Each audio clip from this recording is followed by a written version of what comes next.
दोस्तों, कहानी शुरू होती है हजारों साल पहले अब्राहम नाम के एक आदमी से। अब्राहम एक साधारण व्यक्ति थे, लेकिन उनकी आस्था और विश्वास ने उन्हें असाधारण बना दिया। अब्राहम ईश्वर के चुने हुए थे।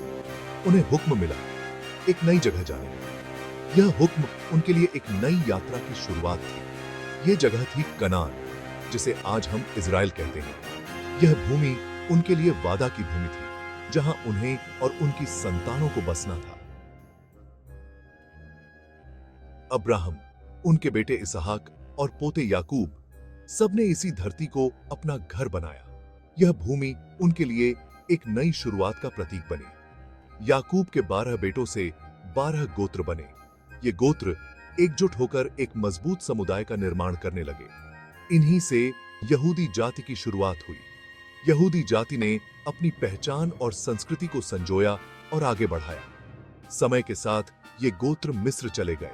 मिस्र में उन्होंने एक नई जिंदगी की शुरुआत की। वहां वे बहुत सालों तक रहे। मिस्र की भूमि ने उन्हें नई चुनौतियों और अवसरों से रूबरू कराया, लेकिन फिर मिस्र के राजाओं ने उन पर जुल्म ढाने शुरू कर दिए। यहूदी जाति को कठिनाइयों और उत्पीड़न का सामना करना पड़ा। तब ईश्वर ने मूसा को भेजा। मूसा को एक विशेष मिशन सौंपा गया था। मूसा ने अपनी कौम को मिस्र की गुलामी से आजाद कराया। यह एक महान पलायन था जो इतिहास में अमर हो गया। यह घटना इतिहास में एक्सोडस के नाम से मशहूर हुई। यहूदी जाति के लिए यह एक नई शुरुआत का प्रतीक था, एक नई उम्मीद की किरण। मिस्र से निकलकर मूसा अपनी कौम को वापस कनान ले आए।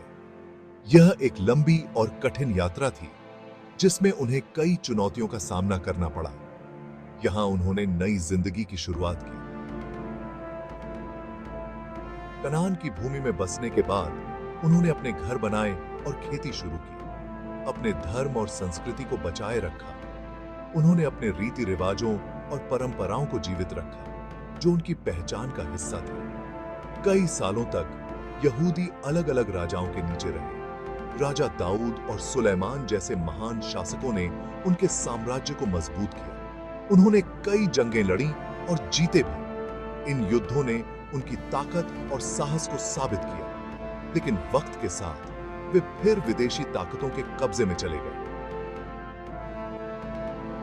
बाहरी आक्रमणकारियों ने उनकी भूमि पर हमला किया और उन्हें पराजित किया। सबसे पहले बेबीलोन के राजा नबुकदनेस्सर ने यरूशलेम पर कब्जा कर लिया। यह एक विनाशकारी घटना थी, जिसने यहूदियों को गहरे संकट में डाल दिया। यहूदियों को बंधक बनाकर बेबीलोन ले जाया गया। उन्हें अपने घरों से दूर एक अजनबी भूमि में रहना पड़ा। इस घटना को बेबीलोनियन कैप्टिविटी कहते हैं। यह एक कठिन समय था, लेकिन यहूदियों ने अपनी आस्था और संस्कृति को बनाए रखा।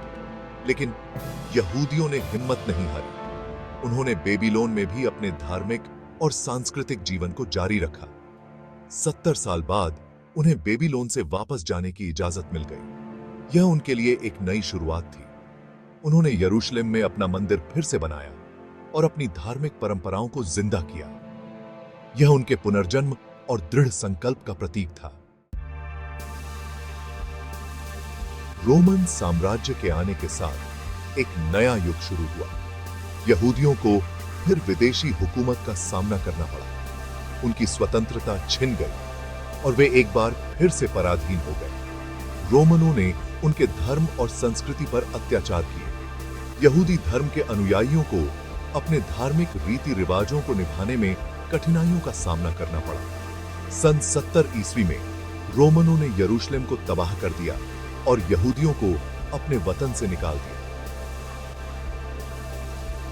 यह घटना यहूदी इतिहास में एक महत्वपूर्ण मोड़ साबित हुई। यहूदी समुदायों का बिखराव शुरू हुआ और वे विभिन्न देशों में बसने लगे। यहूदी इतिहास में यह एक नया अध्याय था।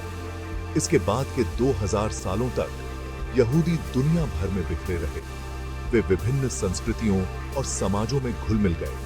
वे यूरोप, अफ्रीका और एशिया के अलग अलग हिस्सों में बस गए। हर जगह उन्होंने अपनी पहचान बनाए रखी।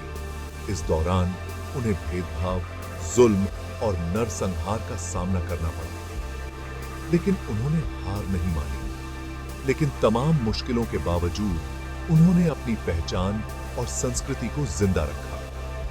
यहूदी त्योहारों, परंपराओं और रीति रिवाजों को संजोए रखा। उनकी दृढ़ता और सामूहिकता ने उन्हें हर चुनौती का सामना करने की शक्ति दी। यहूदी समुदाय की यह कहानी आज भी प्रेरणा देती है। 19वीं सदी के आखिर में एक नया आंदोलन शुरू हुआ, ज़ायनिज़्म। ये आंदोलन यहूदियों के लिए एक स्वतंत्र देश बनाने की बात करता था। थियोडोर हर्ज़ल को जायोनीवाद का जनक माना जाता है। उन्होंने अपनी किताब द जूइश स्टेट में एक यहूदी राष्ट्र बनाने का आह्वान किया। जायोनी आंदोलन ने दुनिया भर के यहूदियों को एक साथ ला खड़ा किया। वे अपनी पुरानी मातृभूमि में वापस लौटने लगे और वहां बस्तियां बसाने लगे।